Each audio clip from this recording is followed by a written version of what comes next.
Hey, up next on the Army Rock Show, we have Jay Hitaffer joining us. You know, I often say when I'm introducing guests, a good friend of the show, but Jay is beyond a good friend, man. We love having him on the show, and he's done so much for Mid-Atlantic Rock Reviews and helping us get where we are. So, Jay, welcome to the show. Oh man, it's an honor. Thank you, K-Rock, and it's great to be back on. I got nothing but love for you guys. So, it's really great to hear from you guys again. Oh, will do, man. Now, there's two amazing things I want to talk about tonight, and I'm not even sure which one to start with, but I guess we got to do the big Saints news first. So, you guys have undergone a significant lineup change. So, why don't you let everybody know about that lineup change real quick? We have. It's great. We recently we recently brought on DK Rebel. DK as our front man. And DK is had sung with Jet Boy, Beautifully Demolished. He has a band called The Beggar's Ball. He does a pirate radio show. I mean, the guy is all around a performer, been around for a while, amazing front man, great growly voice, which, everyone has come to know Saints of Rebellion by, and he has an amazing voice, great, just full of life, energy, love, everything that we wanted out of bringing on another brother. Yeah, man, when I found out that you guys were going to go with DK, I got to say, first of all, we've gotten to know him as just such a good guy, just talking to him at shows, knowing him from shows and interviewing him. And then, as you said, his other bands, Beautifully Demolished and Jet Boy, he has done such justice to those bands. And, man, I think you guys made an excellent choice in DK. Thank you. And I had seen him before, when he had done some of the Jet Boy stuff. He was at an M3 festival with Jet Boy in 2010. I had seen him perform back then, and I remember thinking, this guy's got his stuff together. But he also went on tour with Jet Boy throughout Europe, and then they came back here and did some shows here. And then he started his Beautifully Demolished with, if you haven't heard the album, it's really cool. It's a nice, straight up rock and roll album. He loved the Saints of Rebellion, catalog. And he loved, just coming out here and getting to sing it with us. He came out, he was awesomely prepared, just everything you want out of a front man when they come to bring it on. I mean, the guy was rehearsing the show when we were just auditioning him for songs, so we knew that he had after he sang New American Dream and, could make it through completely, and what a, dedicated individual. So we're so excited to have him on board. We can't wait to bring him out to you guys. It's only about a month or so now before anyone gets to see him. So, we should be able to bring up some great hype by then. And then the big news from a selfish standpoint here from Mid-Atlantic Rock Reviews is we finally, we had to wait for you guys to, solidify DK, and you guys have been wonderful about hanging in there for us, but we are so proud to announce that Saints of Rebellion is going to be playing at MARR Rocks for MDA 3. Jay is the only musician to have played at all three events. So, man, we want to thank you from the bottom of our hearts for playing this benefit again. Thank you, man. I'm totally honored. It's such an amazing cause. I'm proud to be a part of it. I'm proud that you guys are doing it. I didn't want to miss this one. This is the one show of the year I did not want to miss. So, I talked to the guys about it, and they knew I've been talking to them about it for a while now, as you said. And, when they all agreed that, it'd be intelligent to make this show and do it, and they're kind of doing it for me too, which I love them for. I mean, that's the best part about being in this band is, you ask the guys for a favor, they go out and do it, and, it's a good feeling. So it's nice to have guys that want to work with you. And so all the guys are excited about coming up here. We think we're going to have a short tour and probably end on your date. And following that, we're going to go into we're going to start writing. Because now that we have DK, we want to write material for and with DK. So we're going to get things ready for heading into the studio sometime in a few months. And we're going to redo the 9 songs from Saints of Rebellion on the first album. And we're going to try and do 9 more in case we can't release that many or whatever we can come up with. So the next release will include DK doing those 9 tunes and us doing whatever amount of new stuff we write. So, it's I tell you, we've written some new stuff already when he was here. It sounds amazing. You know, he digs the way it goes. This is a little bit heavier than what DK is used to. You probably know that. But, he you know, he loved it. He loved the idea of it. You know, that's the thing about him is you give the guy an acoustic guitar and he'll amazingly entertain you. You know, you bring the guy up on stage with an entire band and he just takes over. You know, it always reminds me of putting Robin Williams on a Tonight Show. You know, he takes over, and that's DK's thing, and we love that about him. Hey, now, you're too humble to tell people this, but I do want to say one more thing about the MDA show. People that don't know, this whole show is really, I got to say, was your vision, and we just ran with it. You know, I can still remember meeting with you and with your dad, who we love so much, and you guys just convincing us that we could do this. And, I mean, I remember the first conversation, we, like, rolled our eyes when you said you guys should do this thing. And you were just like, no, man, you can do it. And every step of the way, you taught us what to do. So I think, too, it's a real tribute to your dad, who we miss getting a chance to talk to you from time to time. And you know, thinking back on it, you taught us so much. So, again, I just want to gush about it. Thank you so much for having the vision for this show. Oh, thank you. Oh, God, man, I'm honored to say that. Yeah, and when it came to my father was always behind this musically. My parents met playing music when they were overseas in Japan, and they toured Japan. And when we got involved musically, my two brothers and I, you know, we started playing at a very young age. And, you know, most parents won't allow that. You know, they don't want their kids to grow up to be musicians. So when we started and we did it, Dad was always behind us. He was never telling us to turn it down. He was always telling us if we sounded bad, what we needed to do to fix it. You know, and you got to appreciate that in a father who was an attorney.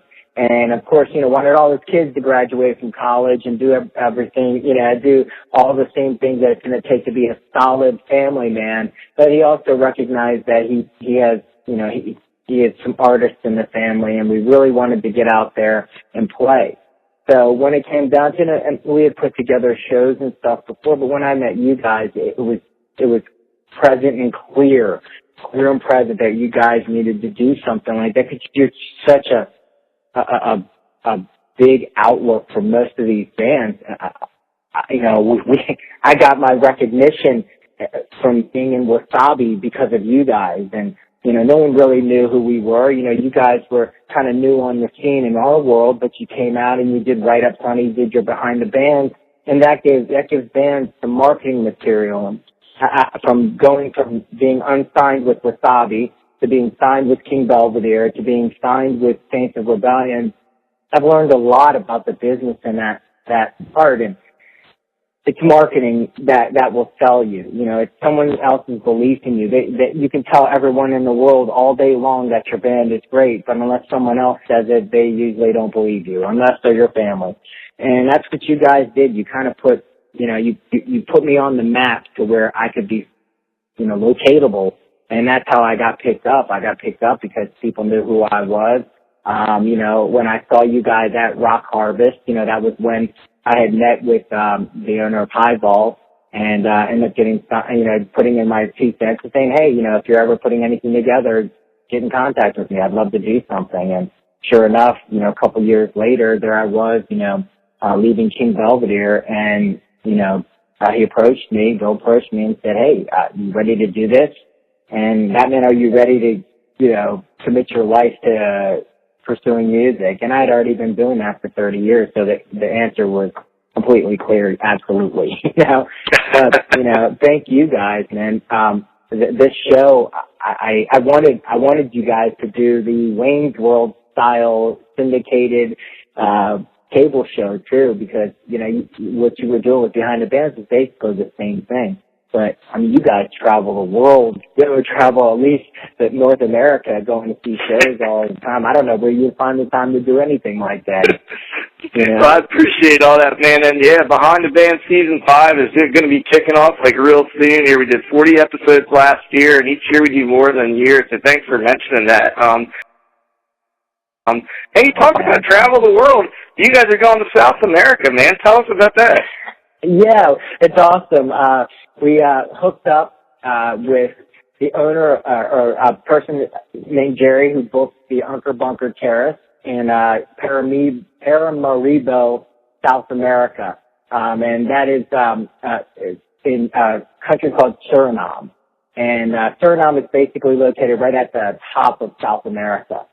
So they got in contact with us and booked us to headline their Unker Bunker Terrace event, which is pretty much the only metal festival they have in the whole country. And Jerry puts this together, and the groups the bands have been growing year by year. So we're expecting about 5,000 people there. So it should be a pretty good festival, considering I think the country only has 500,000. Wow. That's amazing. It's pretty cool that they're going to get to see you guys and hopefully get you a lot more exposure down there. So, hey, so I had a question for you here, and I probably know the answer. I'm going to be disappointed with it. Is there ever any hope of Saints covering a Wasabi tune, like bringing back one of the classic Wasabi tunes? I'd have to ask them. Since Rebellion started, it was so structured as to what we could play and what we wanted to do. We were kind of all putting our souls into our music that way. And I brought a couple tunes to the table that were more Wasabi based, but as you could hear from the album, the 10 songs are kind of all over the map of genre. And we were thinking about doing the song that I wrote called Coming Home. And with a couple of things that were going on, we've had the opportunity to actually do that song, but I'm actually doing it with my wife's band, which is called Geisha Down. And, every musician's got 50 different projects going, and I've been working with Taylor and her band, and Geisha Down has been doing more of that style of music. So I don't think it'll be long before you start hearing some more of the old Wasabi tunes and some new stuff as well. So, I was new to the heavy metal thing, and I played metal, but metal back in the days of Judas Priest and Iron Maiden, and even back when Kiss was considered metal. And my I'd like to see what John could do with booty rocking and just meddling that tune up a little bit. I think that would translate over good if he heavied it up just a hair. I like it as it is, but for your guys' band, man, I'd love to see what John could do with the riffs in that one. John is he's very solid on his style of music. If you bring something to the table that he's not hip to, I might just get punched.